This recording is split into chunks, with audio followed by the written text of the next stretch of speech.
Raditu billahi rabba wa bil islami dina wa bil muhammadin nabiyya wa rasulah. Baik, perkenalkan nama saya Amanda Putri dengan NIM 2022A1E014. Di sini saya akan mempresentasikan hasil makalah saya yang berjudul Bagaimana Hakikat Pendidikan Kewarganegaraan dalam Mengembangkan Kemampuan Utuh Sarjana atau Profesional. Baik, langsung saja saya mulai mempresentasikan hasil makalah saya. A. Menelusuri konsep dan urgensi pendidikan kewarganegaraan dalam pencerdasan kehidupan bangsa. Mengapa pendidikan kewarganegaraan menjadi kriteria bagi pengembangan kemampuan utuh sarjana atau profesional? Ataukah pernahkah Anda memikirkan atau memimpikan menjadi seorang sarjana atau profesional? Seperti apa sosok sarjana atau profesional itu? Lalu apakah pengertian sarjana atau profesional yang Anda maksud? Sama dengan definisi resmi, warga negara dapat berarti warga, anggota atau member dari sebuah negara.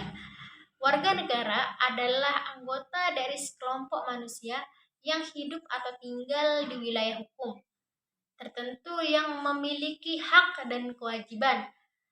Di Indonesia, istilah warga negara adalah terjemahan dari istilah bahasa Belanda, Staatsburger. Selain istilah Staatsburger, dalam bahasa Belanda dikenal pula istilah ordadaan. Menurut Steppenwolf atau 1996, istilah ordadaan tidak sama dengan warga negara, melainkan bersifat semi warga negara atau kaula negara. Munculnya istilah tersebut karena Indonesia memiliki budaya kerajaan yang bersifat feodal, sehingga dikenal istilah kaula negara. Sebagai terjemahan dari ordadaan, setelah Indonesia memasuki era kemerdekaan dan era modern, istilah kaula negara telah mengalami pergeseran. Istilah kaula negara sudah tidak digunakan lagi dalam konteks kehidupan berbangsa dan bernegara. Di Indonesia saat ini, konsep negara Indonesia adalah warga negara dalam arti modern. Bukan warga negara seperti pada zaman Yunani kuno yang hanya meliputi angkatan perang, artis, ilmuwan atau filsuf. Menurut undang-undang yang berlaku saat ini, warga negara adalah warga suatu negara yang ditetapkan berdasarkan peraturan perundang-undangan. Dalam Undang-Undang Republik Indonesia Nomor 12 Tahun 2022 tentang Pendidikan Tinggi, program sarjana merupakan jenjang pendidikan akademik bagi lulusan pendidikan menengah atau sederajat sehingga mampu mengamalkan ilmu pengetahuan dan teknologi melalui penalaran ilmiah. Dalam Undang-Undang Republik Indonesia Nomor 14 Tahun 2005 tentang guru dan dosen dikemukakan bahwa profesional adalah pekerjaan atau kegiatan yang dapat menjadi sumber penghasilan, perlu keahlian, kemahiran, atau kecakapan, memiliki standar mutu, ada norma dan diperoleh melalui pendidikan profesi. Pendidikan dasar dan menengah wajib memuat pendidikan kewarganegaraan. Demikian pula pada ayat 2 huruf B dinyatakan bahwa kurikulum pendidikan tinggi wajib memuat pendidikan kewarganegaraan.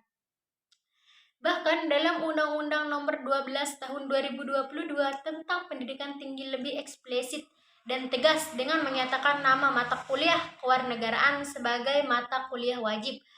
Dikatakan bahwa mata kuliah kewarganegaraan adalah pendidikan yang mencangkup Pancasila, Undang-Undang Dasar Negara Republik Indonesia tahun 1945. B. Menanya alasan mengapa diperlukan pendidikan kewarganegaraan. Secara historis, pendidikan kewarganegaraan dalam arti substansi telah dimulai jauh sebelum Indonesia diplomasikan sebagai negara merdeka. Dalam sejarah kebangsaan Indonesia berdirinya organisasi Budi Utomo pada tahun 1908 disepakati sebagai Hari Kebangkitan Nasional.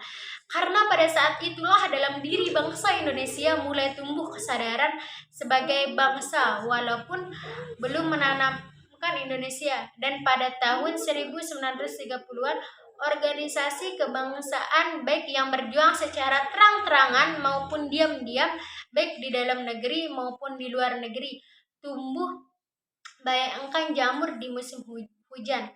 Di Indonesia sebagai negara merdeka yang dicita-citakan adalah negara yang mandiri, yang lepas dari penjajahan dan ketergantungan terhadap kekuatan asing.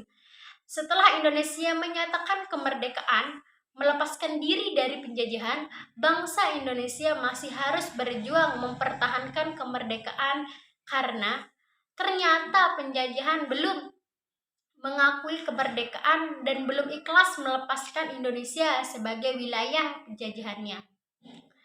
C. Menggali sumber historis, sosiologi, dan politik tentang pendidikan kewarganegaraan di Indonesia. Secara politis, pendidikan kewarganegaraan mulai dikenal dalam pendidikan sekolah, dapat digali dan dokumen kurikulum sejak tahun 1957 sebagaimana dapat diidentifikasikan dari pernyataan Sumantri tahun 1972 bahwa pada masa Orde Lama mulai dikenal istilah 1. Kewarganegaraan, 2. Civis, dan 3. Pendidikan kewarganegaraan. Pada masa Orde Lama sekitar tahun 1957, bagaimana sumber politis PKN pada saat Indonesia memasuki era baru yang disebut Orde Baru pada awal pemerintahan Orde Baru. Kurikulum sekolah yang berlaku dinamakan Kurikulum 1968 sesuai dengan perkembangan iptek dan tuntunan serta kebutuhan masyarakat. Kurikulum sekolah mengalami perubahan menjadi Kurikulum 1994 pasca Orde Baru sampai saat ini. Nama mata pelajaran pendidikan kewarganegaraan kembali mengalami perubahan. D. Membangun argumen tentang dinamika dan tantangan pendidikan kewarganegaraan. Ontologi PKN adalah sikap dan perilaku warga negara dalam kehidupan bermasyarakat, berbangsa, dan bernegara. Status warga negara dapat meliputi penduduk yang berkedudukan sebagai pejabat negara sampai dengan rakyat biasa.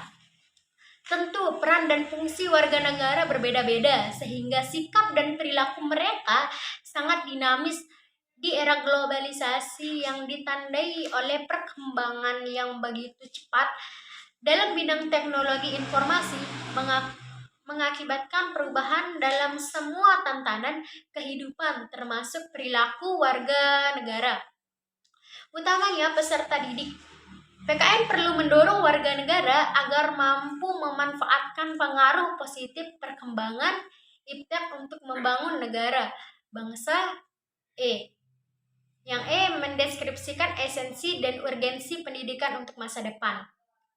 Pendidikan kewarganegaraan tidak hanya didasarkan pada konstitusi negara yang bersangkutan, tetapi juga tergantung pada tuntunan perkembangan zaman dan masa depan. Misalnya, kecenderungan masa depan bangsa meliputi isu tentang HAM, pelaksanaan demokrasi, dan lingkungan hidup. Pada tahun 2045, Indonesia akan memperingati 100 tahun Indonesia merdeka. Berdasarkan hasil analisis ahli ekonomis yang diterbitkan oleh Kemendikbud, bangsa Indonesia akan mendapat bonus demografi sebagai modal Indonesia pada tahun 2045. Indonesia pada tahun 2030 sampai dengan 2045 akan mempunyai usia produktif 15-64 tahun yang berlimpah. Bonus demografi adalah peluang yang harus ditangkap oleh bangsa Indonesia. Perlu mempersiapkan untuk mewujudkannya perkembangan dan kehidupan bermasyarakat, berbangsa, dan bernegara di masa kontemporer.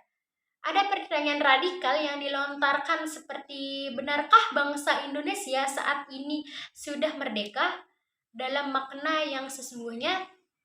Atau apakah bangsa Indonesia telah merdeka secara ekonomi? Pertanyaan seperti itu sering dilontarkan bagaikan bola panas yang berterbangan. Anehnya, kita telah menyatakan kemerdekaan pada tahun 1945, namun tidak sedikit rakyat Indonesia yang menyatakan bahwa bangsa Indonesia belum merdeka. Tampaknya kemerdekaan belumlah dirasakan oleh seluruh rakyat Indonesia.